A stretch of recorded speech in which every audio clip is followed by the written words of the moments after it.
This is 1 in 36, a presentation of the Anderson Center for Autism. 1 in 36 is a weekly show devoted to autism spectrum disorder. Good morning and welcome to 1 in 36, the weekly talk show on topics related to autism spectrum disorder. I'm your host, Eliza Bozensky, Chief Development Officer at Anderson Center for Autism. And with me today is Dr. Kryn McClain, who is the CEO and founder of a wonderful company, very interesting company called CatapalloVR. So, Dr. McClain, thank you for being on the show and welcome. Yeah, thanks for having me, Eliza. I really appreciate being here. So we received a demo at Anderson the other day from you and your colleague about CatapalloVR, and it was interesting to us because we're always interested in sort of new initiatives, new opportunities, new technology for certain that is designed in many different ways to optimize the quality of life for people with autism, which is our mission. But people who are doing kind of interesting things in the field. So I got a little bit of a flavor for what this is through that demo, which was great. But I wanted to invite you on the show just to share with a broader audience who you are, a little bit about yourself, and then let's get into talking about the VR system itself. So if you could start by just telling us your background, that'd be great. Yeah, it's a great. Thank you so much for the introduction. So first and foremost, I want to start with, and this is going to sound weird, we wouldn't be here without Anderson because my son's name is Anderson. I don't think I mentioned that to you. No. Great name. Yeah, it's a great name. I agree. So I really got my start in entrepreneurship after I was terminated from my position when I came back from maternity leave. So I had been grinding away as a healthcare professional, licensed professional counselor in Pennsylvania, working up the ladder, and then to, come back after such a momentous moment in our life where we were so excited to have our son Anderson and, get back and really get in the swing of things just to find, I was going to be eliminated from the job, really launched me into entrepreneurship. And so that's really where I got my springboard of how can I be consistent to who I am, but also find a company I want to work for. And I really just couldn't find that in my area. So I decided to create it myself. And I started my first company, which is a behavioral healthcare company, much like Anderson on a much smaller scale. Mm-hmm.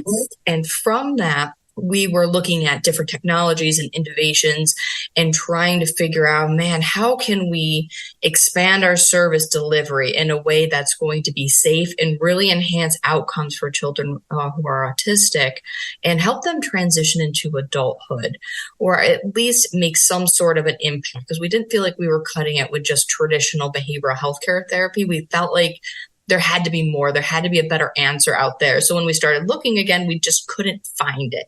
So we decided to create it ourselves. And ultimately, Catapallo became a branch of my first company. And we're furthering the mission there to really hone in and focus on the technology that we're developing.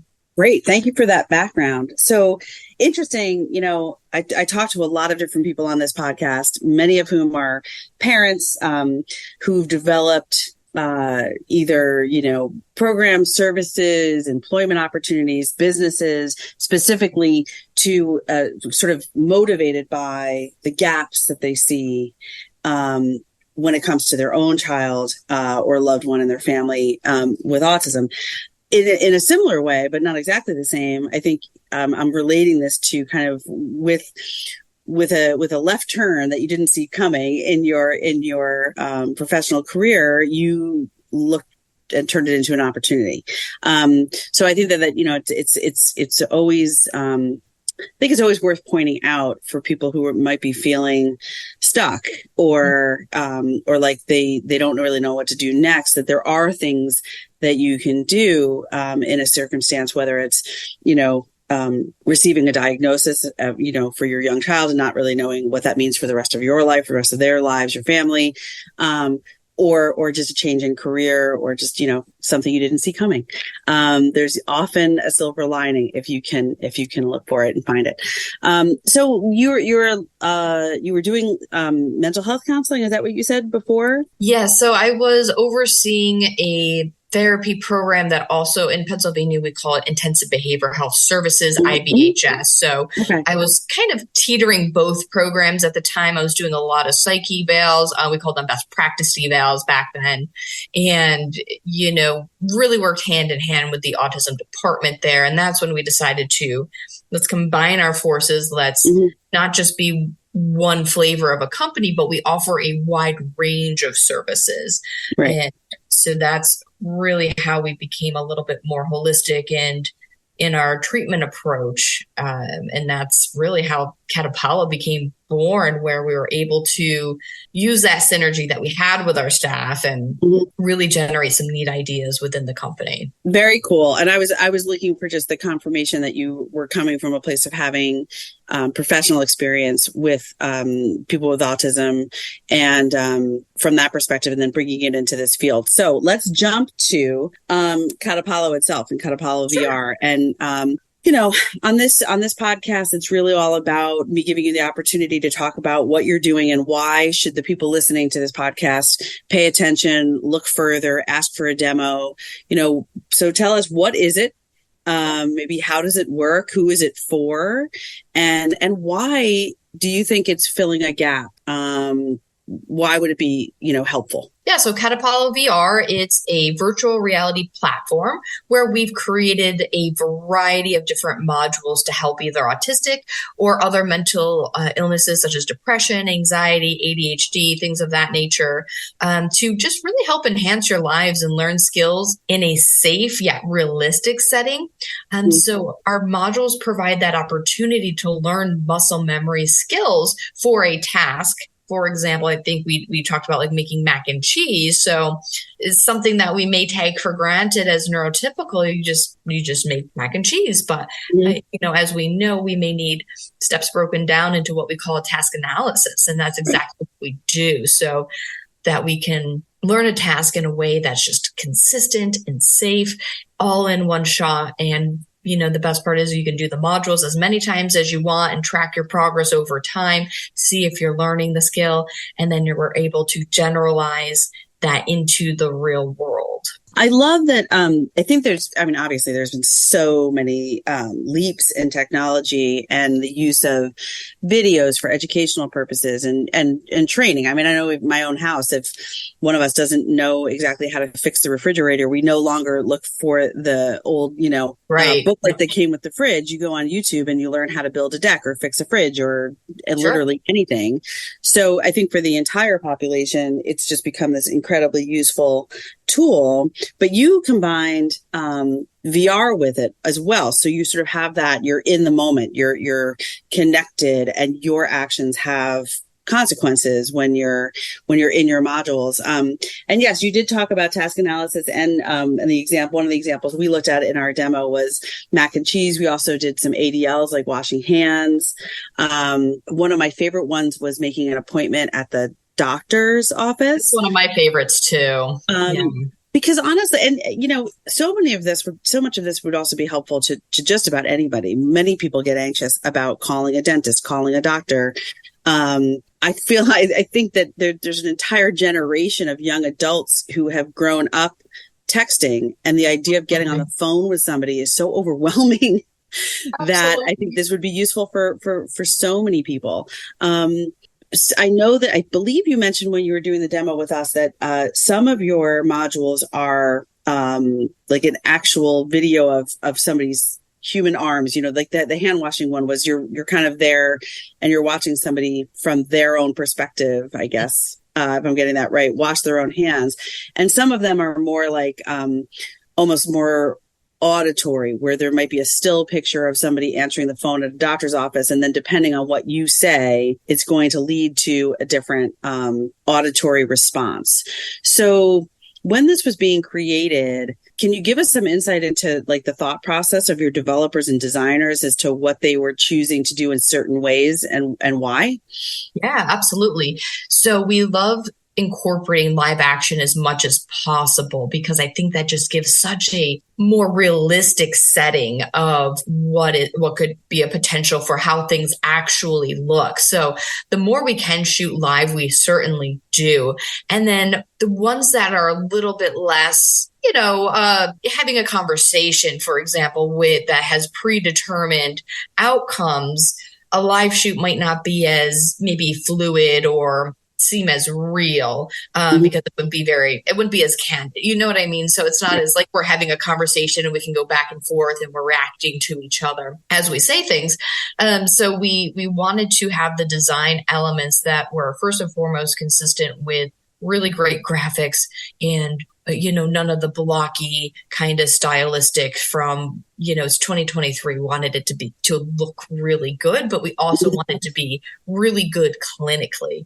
So we take down every single module and break out all the interventions, and each one has about 5 to 7 different interventions that are woven into the modules so that they are fun, realistic, but they're also, learning quite a bit out of that time that they're in the module. That came through really loud and clear. I thought what you showed us was very modern. It was quick. It didn't have any sort of glitching or anything that would really turn somebody off. And I got a sense that it could be used at home by an individual person or maybe a family member helping their child learn a skill or practice a skill, but also in classroom settings, special education classroom settings, or in adult programs.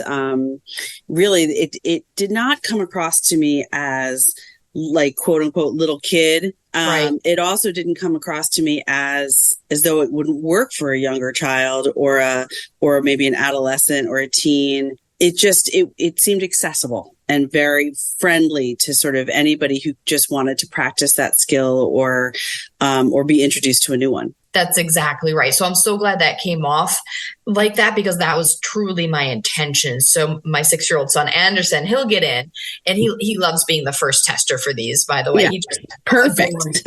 adores it. And he's learning how to read this year, but last year he couldn't read yet. But he was still able to do the modules. So that really gave me some insight that we nailed the visuals, because this little guy who's in kindergarten at the time, just kind of learning the ropes, was still able to go through and score relatively high in mac and cheese and, the chicken fingers and things of that nature, to the point where, kind of fast forward. And I can't remember if I told you this on, during our demo, but, he does the modules as they become developed, and he's generalizing the skills. So my wife and I were sitting on the porch one day, and he comes out with the veggie burger we had cooking in the air fryer. We're like, oh my goodness, what are you doing in the air fryer? You're going to get burned. And he's like, no, I'm fine. I put on the oven mitt, just like your module said. I used the tongs. I went in, I grabbed it, and then I gave it to Mama Teresa. So, but the best part is I'm driving him to school the next day. He's like, hey, you know how I got the veggie burger out? I'm like, yeah, that was really cool. So glad that you didn't burn yourself, first of all, but I'm glad that you learned that. He's like, yeah, I kind of have a confession though. I dropped it on the floor and then I still gave it to you guys. So we missed a part in the module. So it's good to know, like, well, that's what a good tester should do. At least it's a great test. And also clearly he's a kid who tells the truth, which is always admirable. Very sweet. And that's a great place for us to pause. We're going to take a quick break, but when we come back, we're going to give out information about where people can go for more information. And also I have a couple follow-up questions on future plans. So this is 1 in 36, the weekly talk show on topics related to autism spectrum disorder. I'm your host, Eliza Bozensky, and we'll be right back. Okay, forest animals, today is a new day. Kids are coming to the forest, and it's up to us to make their visit a good one. Sparrow. Yes? Have you practiced the most popular bird songs for the year? Of course. Catchy. I like it. Okay, River. Dude. How's the temperature? It's a refreshing 52 degrees, man. Perfect for a little riverside shoeless relaxation. Ah, good. Owl, you here? Whoosh. Who's asking? I am. Look, you know the drill. Sleep during the day, scare the kids at night. Perfect. I love my job. Oak Tree? Sup? Still in the same place I left you last year. That's what I like. Consistency. Well, it's not like I'm going anywhere for the next couple 100 years. I know. I love it. Turtle. Turtle. He's not here yet, man. He's late every morning. You'd think you would have learned by now to leave the night before our meetings. Okay, Squirrel. Has anybody seen Mr. Squirrel? The forest has been preparing just for you. Visit a forest near you today. To learn more about cool things to do in the forest, visit discovertheforest.org. Brought to you by the U.S. Forest Service and the Ad Council. Medicaid and CHIP offer free or low-cost health coverage for children and teens. Hospital and doctor visits, prescriptions, shots, and more are covered. That's peace of mind for parents if a child is sick or gets injured. And parents may now be eligible for Medicaid too, even if they've applied in the past. Enrollment is always open. Visit InsureKidsNow.gov or call 1-877-KIDS-NOW. Paid for by the U.S. Department of Health and Human Services. And now, 1 in 36 continues on 100.7 WHUD. This is a weekly community affairs program presented by the Anderson Center for Autism. Welcome back to 1 in 36, the weekly talk show on topics related to autism spectrum disorder. I'm your host, Eliza Bozensky, and I'm talking today with Dr. Kryn McClain, who's the CEO and founder of a company called CatapalloVR. And Kryn, you were just talking to us about, some of your background and also how this company came to be and what its intentions are. I'd love to backtrack for 1 second and just do two things. First of all, could you share a website or where you want people to go for more information? Yeah, absolutely. So if you'd like more information, please visit www.catapallo, which is CatapalloVR for virtual reality.com. And you can schedule a demo. You can sign right up there. You can fill out our form and we'd be happy to show anybody. I know it can be hard to visualize what we're talking about on the podcast. So, please check out the website.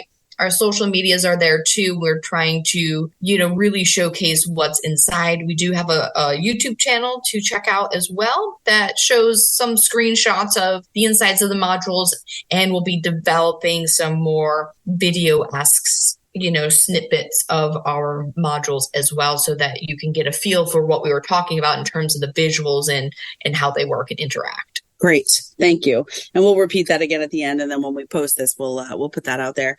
Now, I read on your website that there's a specific reason for the name of your company. And I just was curious if you wanted to talk a little bit about Catapallo and what that means to you and your team. Sure. So when we were naming the company, we really wanted something that would symbolize a launch pad without it being incredibly obvious. So we started to really think about catapulting and things that would launch somebody. And we came across the Latin word catapallo, and we just thought it had such a almost kind of a new frontier kind of connotation to the feel of the word. And that's what we really want to promote, that we're this new technology exploring this frontier and really want to leverage what we can to help as many people as possible in a way that's new and hopefully effective. Thank you for that. I thought that was just very cool that there's an additional meaning there. And the idea of a launch pad is something that I think so many people can relate to, because everybody's starting in a different place. And that brings me back to, the demo that we saw. And I would encourage people to go to the website and check it out and go to the YouTube channel and see what we are talking about, because you're right. It is hard to visualize on a podcast. Mm-hmm. But my recollection is that there's sort of a starting point that's pretty consistent across all of the modules, just to sort of, it's almost like a warm up where you're like clicking on different things that you're prompted to click on just to get the feel for what this is going to be like. And then you enter into the module. And you nailed something really earlier that I want to repeat, which is consistency. One of the most well-known facts that I think has been proven time and time again by research and also just experience from families and practitioners, teachers, et cetera, and individuals on the spectrum, is that one of the things that's very difficult is receiving instruction or communication cues when tones are changing and facial expressions might be different, or there's no eye contact, or there is eye contact. And so the world of sort of robotics and technology is really evolving. And a great thing that we're seeing, I think, is this opportunity to deliver information and to allow for practice in a very consistent setting. So, on average, do you know how many times users might go in and practice a certain module repeatedly? Do you have those kinds of stats? Like what, so share whatever you'd like to on that topic. I'm just curious. I know you did it intentionally, but what kind of feedback are you getting about that consistency, and is it helping people a lot? Yeah, absolutely. So much to your point, I think about even when practicing, we have bad days as clinicians. We just do. And, whether that's personal or professional. So the one nice thing I do like about the virtual instructor that is in every single module is that you're right. There's a warm up. There's a nice welcome. Hey, this is what to expect in our module. And so as we go, we did do it intentionally where we ran a 6-week program where we repeated the same 3 modules.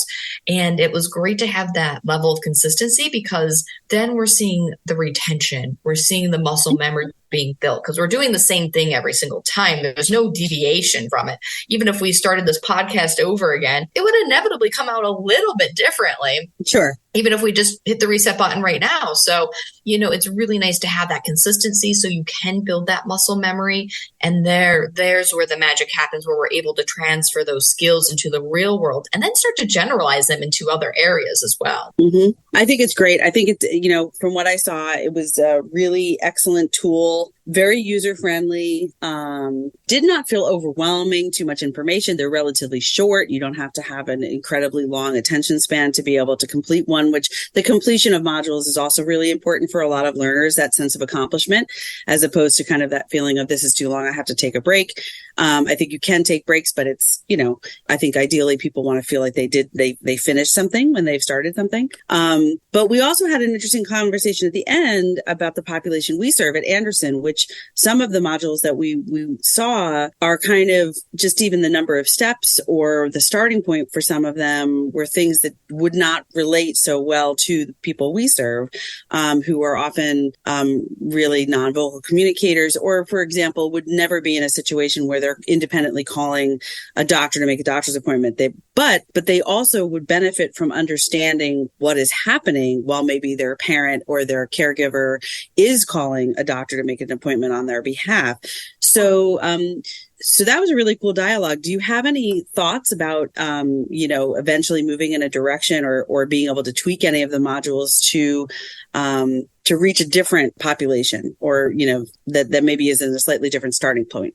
Yeah. And we've given a lot of thought to that and from that conversation. And we started when we built the modules, we wanted there always to be a selection from the participants. So I know it could be difficult if there was supposed to be a verbal answer, that would immediately eliminate the ability for your population to use it. But like you said, now that there's at least they could understand, why is my mom giving my date of birth out to somebody, or right, what it or is, that anxiety that starts because I know they're calling the doctor and I can't exactly make the call myself, but I'm still feeling it. I'm still the patient, that kind of thing. Absolutely. And I think the emotion regulation modules, which we didn't really get into, could still benefit your patients where they're able to do deep breathing or progressive muscle relaxation or some of these other skills to help manage anxiety. Great. Could still be very beneficial to them.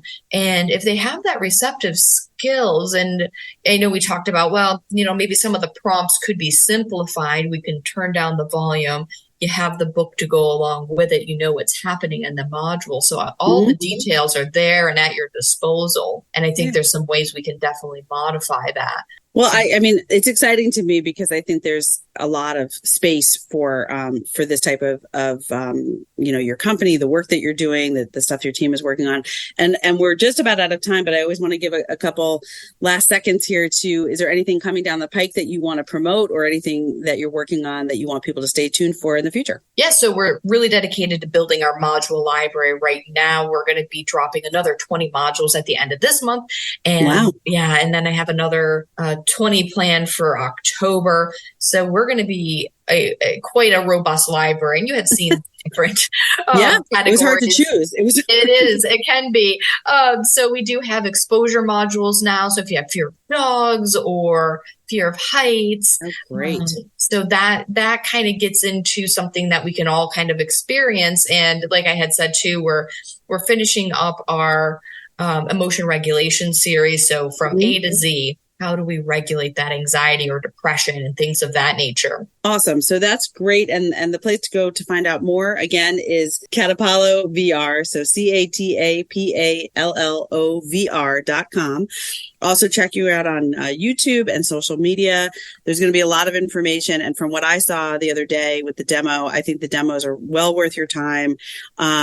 Anybody listening who's interested in learning more, and definitely check out the new ones that are dropping the end of this month. So Dr. Kryn McClain, thank you so much for telling us about CatapalloVR, and thank you for your time and your work in this area. It's great. Thank you so much. This is 1 in 36, the weekly talk show on topics related to autism spectrum disorder. I'm your host, Eliza Bozensky, and remember, Anderson cares. You've been listening to 1 in 36, a weekly presentation of the Anderson Center for Autism. Join them for another edition of the show at this time next weekend.